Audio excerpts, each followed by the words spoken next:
보석이 허가되었다고 해서 실제 판결 시 반드시 집행유예가 선고되는 것은 아닙니다. 보석이 허가되었다가 판결 선고 시에 징역형의 실형이 선고돼서 보석을 취소하면서 다시 법정 구속이 되는 경우도 있습니다. 안녕하세요. 법무법인 백송의 검사 출신 김성현 변호사입니다. 오늘은 법원의 구속영장이 발부돼서 구속이 되었을 경우에 보석 청구를 해서 석방이 될 수 있는 경우와 그 절차에 대해서 알아보겠습니다. 보석 청구는 사건이 법원의 재판에 붙여졌을 때만 할 수 있을까요? 원칙적으로 사건이 구속 기소, 즉 구속이 된 상태로 법원의 재판에 붙여졌을 때 할 수 있습니다. 다만 아직 재판에 붙여지지 않았더라도 법원의 구속영장 발부 후 이에 불복해서 구속 적부심을 청구할 수 있는데, 이때 법원에서 피의자를 무조건적으로 석방하지 않고 보증금을 납입할 것을 조건으로 석방하는 결정을 할 수도 있습니다. 이를 기소 전 보석이라고 부르기도 합니다. 사건이 법원의 재판에 붙여진 이후 보석이 허가되기 위해서는 어떠한 요건이 필요할까요? 형사소송법에 정한 일정한 사유에 해당하지 아니하면 법원은 반드시 보석을 허가해야 하는데, 그 사유는 피고인이 사형 무기 또는 장기 10년이 넘는 징역이나 금고에 해당하는 죄를 범한 때, 피고인이 누범에 해당하거나 상습범인 죄를 범한 때, 피고인이 죄증을 인멸하거나 인멸할 염려가 있다고 믿을 만한 충분한 이유가 있는 때, 피고인이 도망을 하거나 도망할 염려가 있다고 믿을 만한 충분한 이유가 있는 때, 피고인의 주거가 분명하지 아니한 때, 피고인이 피해자, 당해 사건의 재판에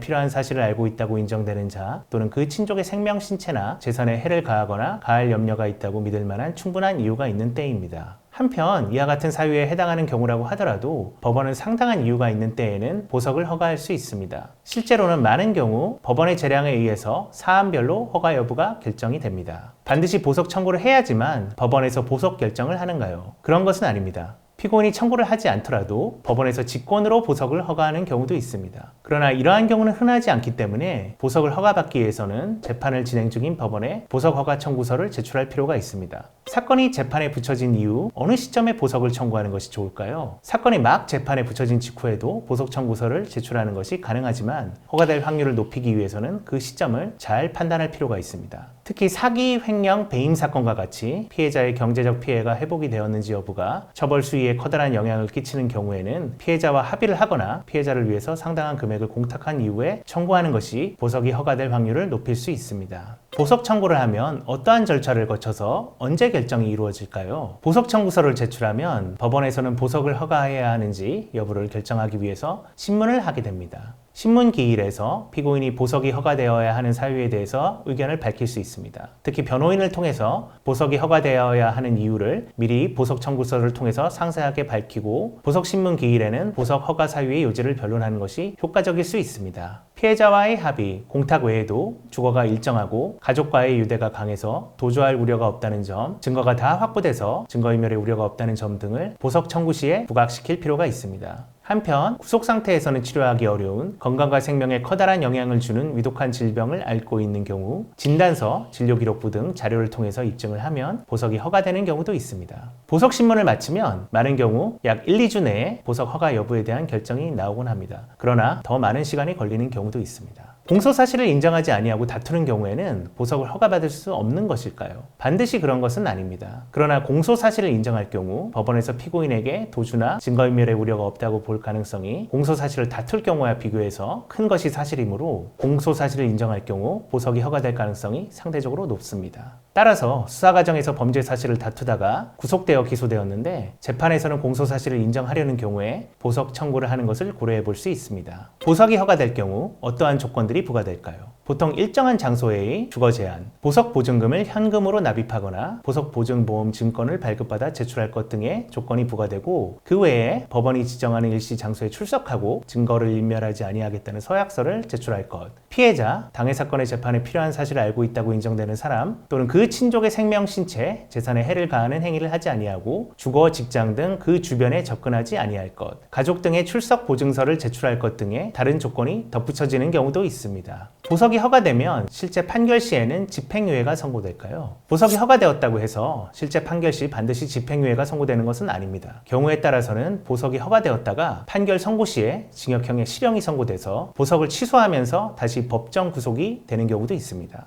따라서 공소 사실을 인정하면서 최종적으로 집행유예 판결을 이끌어내는 것이 가장 중요한 목표라면 경우에 따라서는 조급하게 보석을 청구해서 일단 빨리 구치소에서 나오려고 시도하기보다는 법원에 어떠한 처벌이라도 존중하고 성실하게 받아들이겠다는 깊이 반성하는 태도를 법원에 보여주면서 빠른 선고기일의 지정을 유도하는 것이 집행유예를 받아내기에 더 좋은 경우도 있습니다. 법원의 구속영장으로 구속이 되었는데 불구속 상태에서 재판을 받으시고 싶거나 구치소에서 치료받기 어려운 질병 등으로 보석 허가를 받기를 희망하시는 경우 경험이 많은 변호사의 도움을 받아보시기 바랍니다. 오늘 영상은 여기까지입니다. 영상 내용이 도움이 되셨다면 구독, 좋아요 부탁드립니다. 감사합니다.